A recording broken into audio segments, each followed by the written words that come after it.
আল্লাহ নবীর সাহাবী হযরত বারা রাদিয়াল্লাহু তাআলা আনহু তার ছোট কিশোর সন্তানকে আল্লাহর পয়গম্বরের কাছে নিয়ে আসছেন। আয়েশা বলতেছেন, গো পয়গম্বর, আমার সন্তানকে, আমার সন্তানের জন্য আপনি দোয়া করে দেন। আমার সন্তানকে যেন আল্লাহ পাক রব্বুল আলামিন যুগ শ্রেষ্ঠ একজন ব্যক্তি হিসাবে কবুল করে নেয়। পয়গম্বর দোয়া করে দিলেন তালহার জন্য। দোয়া শেষ হওয়ার পর তালহাকে বলেন, তালহা তুমি সামনে গিয়ে দাঁড়াও, আমার নবীর সাথে আমি পার্সোনাল কিছু আলাপ করবো, কিছু পার্সোনাল কথা আছে, তুমি একটু দূরে গিয়ে দাঁড়াও। নবীর সাথে করতে পার্সোনাল আলাপ করেছেন। পার্সোনাল কথা বলার পর এরপরে যখন চলে আসছেন তালহা রাদিয়াল্লাহু তাআলা ছোট কিশোর সন্তান তালহা রাদিয়াল্লাহু তাআলা বাবাকে ডাক দিয়ে বললেন, বাবা তুমি নবীর সাথে প্রেমের আলাপ করেছো পার্সোনাল, আমিও নবীর সাথে পার্সোনাল প্রেমের আলাপ করতে চাই। ছোট কিশোর সন্তান, আজকে আমার সন্তানের হাতে আমি গজবের মোবাইল দিয়ে টিকটক, কৌতুক এগুলা দেখে, সিনেমা এখন তো পকেটের ভিতরে, কথা বলেন ঠিক কিনা? ফেসবুক, ইন্টারনেট এবং টিকটক দ্বারা, এই মোবাইল দ্বারা যতটা ক্ষতি হয়েছে, ক্ষতিগ্রস্ত হয়েছে, তার চেয়ে আর কোন জিনিস দ্বারা বর্তমান প্রজন্মের এই কিশোররা এর চেয়ে বেশি ক্ষতিগ্রস্ত আর কোন কিছুর দ্বারা হয় না, কথা বলেন ঠিক কিনা? এজন্য ভাই সাবধান হতে হবে যে আমার সন্তানের হাতে আমি যে টাচ মোবাইল দিয়ে দিই, এখন তো বর্তমানে খাবার না খেলে মোবাইল হাতে দিয়ে তারপরে খাবার খায়, কথা বলেন ঠিক কিনা? দেখেন সাহাবায়ে কেরাম রাদিয়াল্লাহু তাআলা আনহুগণ তাদের সন্তানকে নিয়ে আল্লাহ রাসূলের দরবারে নিয়ে আসছেন। ছোট কিশোর সন্তান তালহা বলতেছেন, বাবা আমিও আমার নবীর সাথে পার্সোনাল কিছু আলাপ করব। পয়গম্বরের সঙ্গে এসে বললেন, পয়গম্বর আমার বাবা আপনার সাথে পার্সোনাল আলাপ করেছেন।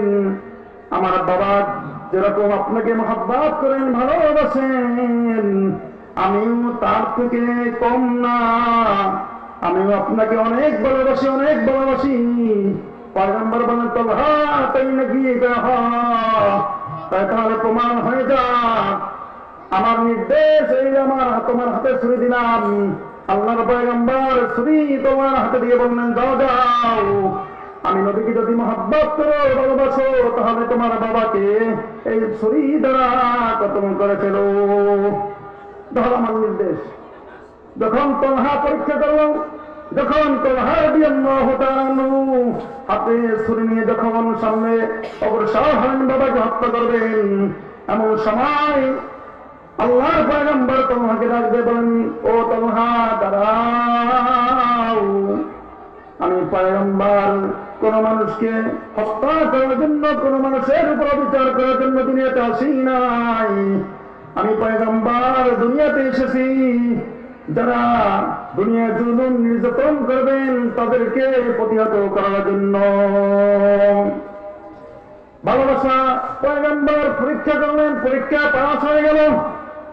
এই তালহা রাদিয়াল্লাহু তাআলা আনহু তিনি অসুস্থ হয়ে পড়লেন। কিছুদিন পর জ্বরে আক্রান্ত হয়ে গেলেন, প্রচন্ড পরিমাণে জ্বর।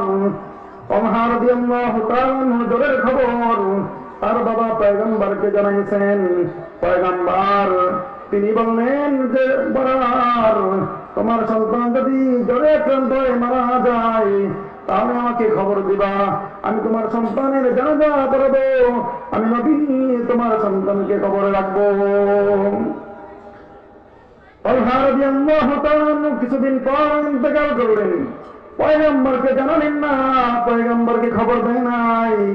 পয়গম্বর পরে যখন খবর শুনল যে তালহা ইন্তেকাল করছে, পয়গম্বরকে জানানো হয় নাই। পয়গম্বর বরারকে ডাক দিয়ে বললেন, হে বরার, তুমি কেন আমাকে জানাও নাই? হযরতে বারা রাদিয়াল্লাহু তাআলা আনহু তিনি বললেন, ওগো পয়গম্বর, আমার ছোট কিশোর তালহা ছোট হতে পারে, কিন্তু আপনি নবীর ভালোবাসা থেকে দূরে নাই।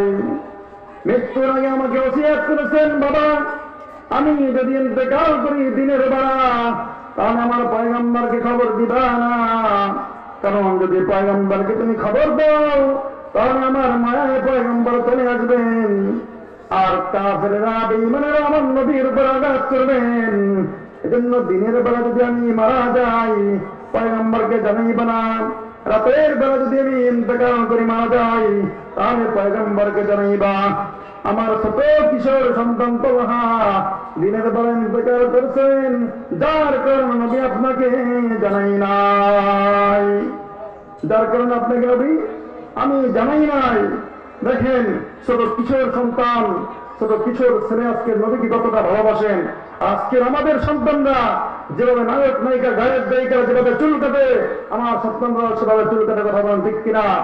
নায়করা যে পোশাক পরে, আমার সন্তানকে আমি সেই পোশাক কিনে দেবো, কথা বলেন ঠিক কিনা? এজন্য আমার সন্তানকে, আমার মেয়েকে, আমার ছেলেকে হযরতে আবু বকর সিদ্দিক রাদিয়াল্লাহু তাআলা আনহু যেভাবে পোশাক পরেছেন, রাসূলের সুন্নাতকে অনুসরণ করে সেভাবে পোশাক পরাতে হবে।